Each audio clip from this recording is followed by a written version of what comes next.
রাধে রাধে। তো কি সব ভালো? তো তো আজকের ভিডিও শুরু হচ্ছে এখান থেকে। এখন আমি রয়েছি ভৈরবতলা ঘাটে। তো এখন আমরা যাচ্ছি একটা পোস্ট ওয়েডিংয়ের উদ্দেশ্যে, জিয়াগঞ্জেই যাব। তো ব্যাপারটা হলো যে রনি আর আমি একসঙ্গে আসছিলাম, কিন্তু রনি এখনও ঘাট পার হতে পারেনি, কারণ ও গল্প করতে করতে ঘাটি থেকে গেছে, আমি পাড়িও চলে এসেছি। তো এখন আসুক, তারপর আমরা আবার বেরোবো। তো চলো দেখি কতক্ষণে আসে। আর যেহেতু ভৈরবতলা ঘাট খুব তাড়াতাড়ি চলে আসবে, তার জন্য না, তো তবুও সময় নষ্ট হচ্ছে। তো আমাদের টাইম ছিল মোটামুটি 9:30-10টা। তো এখনও প্রায় এরকমই বাজে। ক্লায়েন্টও বাড়ি থেকে বেরিয়েছে, তো আমরা যেতে পারলেই মানে স্পটে পৌঁছতে পারবো। তো বেরোতে তো সকাল সকাল, কিন্তু ক্লায়েন্ট যেহেতু উঠতে পারবে না এবং আসতে পারবে না, ওই জন্য আমাদেরকে এই টাইম আসতে হলো। তো চলো ওরা আসুক, তারপর কথা হচ্ছে। তো গাইজ এখন আপাতত চলেছি জগৎ সেটের বাড়িতে। তো এখানেই ভাবছি প্রিওডিংটা স্টার্ট করব, কিন্তু কথা হয়নি এখনও। কথা চলছে, কত কি বলে না বলে দেখি, তারপর তোমাদের জানাচ্ছি যে এখানে কত কী রেট আছে, মানে পোস্টারিং বা প্রিওডিংয়ের ক্ষেত্রে কত কী নেবে না নেবে। তবে আই থিঙ্ক 2000 টাকা হতে পারে, তবে কথাবার্তা বলে যদি কিছু কমানো যায় সেটা চেষ্টা করছি। তো চলো দেখা যাক কত কী বলে না বলে, এমনকি সব কিছুই তোমাদের দেখাচ্ছি ঘুরে, এবং পুরোটাই বলছি কত কী লাগবে। বলছে রাউন্ড ফিগার লাগবে 2000। আর দেখি আরেকজনের কাছে গেল, কি বলছে এসে জানাবে বললো। বড়গুলো সব দেখা যাচ্ছে, কি দেখা যাচ্ছে, গণ্য করে সব দেখা যাচ্ছে এইসব। তো এটা রেট হলো মোটামুটি 1500 টাকা, আর 2000 টাকা বলছিল, সেখানে 1500 আমরা করলাম। তো জানি না পরবর্তীকালে হয়তো রেট বেড়ে যেতে পারে, তখন বেড়ে যাবে, কিছু করার নেই। তো চলো এবার তোমাদের পুরো জায়গাটা ঘুরে দেখাই এবং আমাদের কাজটা কমপ্লিট করি, দেরি অনেক হয়ে গেছে। চলো আপাতত বসে পড়েছি, আর এসে এখন ক্যামেরা সেট করতে হবে। আমাদের একটা জিনিসটা ঘন্টা আছে, ঘন্টা বাজাতে বলছি আমি।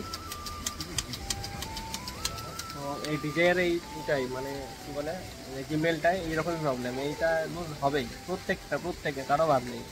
একমাত্র লুজ হওয়ার বিশেষ একটা কারণও আছে। আমরা তো ওয়েডিং ক্ষেত্রে অনেক ভিড়ভাট্টা ক্লায়েন্টের ভিড়ভাট্টার মধ্যে যেতে হয়, এবার তো সিগন্যাল দিতে হবে আমাদের কাছে। আমরা গরিব বলে আমাদের কাছে অকি টকি নেই, সেই জন্য এটাতে আমি সিগন্যাল দিই, side please, side please, side please. কাহা সে আতে হ্যাঁ সব। চলো সব সেট করে নিই আর এবং ভিডিও স্টার্ট করি, দেখা হচ্ছে। তো এই হলো সেই ঐতিহাসিক জায়গা জগৎ সেটের বাড়ি। আর এখানে বেশ ভালো সুন্দর সুন্দর ফ্রেম পাওয়া যায় আর কি, ওই জন্য এখানে আসা। অনেক জায়গায় তো প্রি ওয়েডিং পোস্ট ওয়েডিং হয় মুর্শিদাবাদ বিভিন্ন জায়গায়, কিন্তু এখানে খুবই কম হয়, আর ওই জন্য এখানে আসা। তো একটা প্রি ওয়েডিং করেছি, তোমরা চাইলে দেখতে পারো, এটা তো আসবে অবশ্যই। তো গাইজ এখন আপাতত আমাদের শ্যুটটা অনেকটা কমপ্লিট হয়ে গেছে, এখন প্রায় ওই মিডিলের দিকে। তো এখন যাচ্ছি আমরা এই বিল্ডিংটাই। তো এই বিল্ডিংটা এখন নতুন করা হয়েছে, মানে এই রাজবাড়ির যেটা ছিল আগে এটা ছিল, আর এইগুলো ছিল, আর ওখানে তো মন্দির রয়েছেই। তো এইগুলো হওয়ার পরে এই বিল্ডিংটাকে এখন নতুনভাবে সাজানো গোছানো এবং রিকনস্ট্রাকশন করা হয়েছে। আপাতত এখন বেরোলাম টিফিন করতে। আর আজকে গরমে পুরো শেষ, মানে এতটাই গরম আর এতটাই রোদ, কী বলবো, ধারণার বাইরে। তো এই গরমের মধ্যেও কাজ করতে হবে, কিছু করার নেই।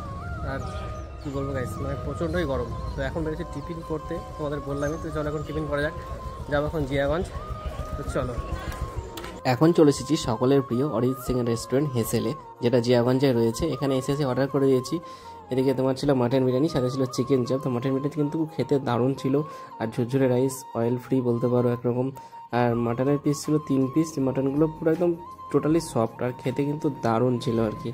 তো চলো খাওয়া দাওয়াটা এখন কমপ্লিট করি, দেন কথা হচ্ছে।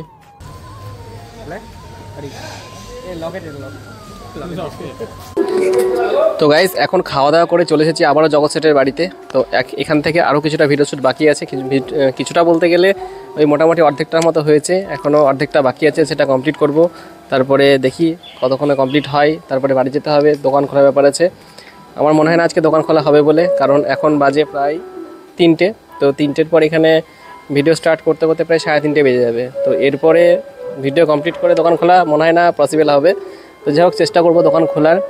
আর খাওয়া দাওয়া করেছিলাম, খাওয়া দাওয়া বেশ ভালোই হলো, মানে রিচ নয় বললেই চলে। বিরিয়ানি হতে পারে, কিন্তু রিচ লাগলো না আমার খুব একটা। আর অন্যান্য রেস্টুরেন্টের তুলনায় আলাদাই লাগলো। দামটা ছিল 220 টাকা, বেশ ভালোই। মানে মাটন বিরিয়ানি ছিল 220 টাকা, আর মাটনটা তো ব্যাস কী বলবো, মানে দারুণ ছিল। তো চলো এখানে ভিডিওটা কমপ্লিট করি, তারপরে আবার বাড়ি যেতে হবে। চলো আমরা জগৎসেটের বাড়িতে যে এটা করছিলাম, পোস্টারিংটা করছিলাম, সেটা মোটামুটি এখন শেষের দিকে। আমরা এখান থেকে বেরিয়ে যাবো, কারণ এখানে সেরকমভাবে ফ্রেম পাচ্ছি না মানে করার মতো। তো ওইদিকে সবাই গুটি গুটি নিয়েছে, আর আমিও সব কিছু নিয়ে নিয়েছি। আমি শুধু একটা টেকনিক এখান থেকে বেরিয়ে যাবো, এরপর দেখি কোথায় যায় না যায়। তো চলো দেখা হচ্ছে আবার একটু পরে।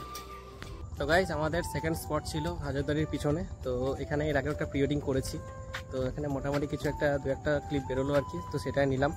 তো আজকে ভিডিওটা কন্টিনিউ হচ্ছে না। যদি ভিডিওটি ভালো লেগে থাকে তাহলে অবশ্যই লাইক কমেন্ট শেয়ার, চ্যানেলটাকে সাবস্ক্রাইব করে দিও। আর যদি ফেসবুক থেকে দেখো তো অবশ্যই পেজটি ফলো করে দিও। আর গাইজ ঘেমে পুরো স্নান হয়ে গেছি, কারণ প্রচণ্ড গরম আজকে, মানে হঠাৎ করে মার্চ মাসের মধ্যে এত গরম পড়ে যাওয়া ভাবা যায় না। চলো টাটা, সুস্থ থেকো, ভালো থেকো।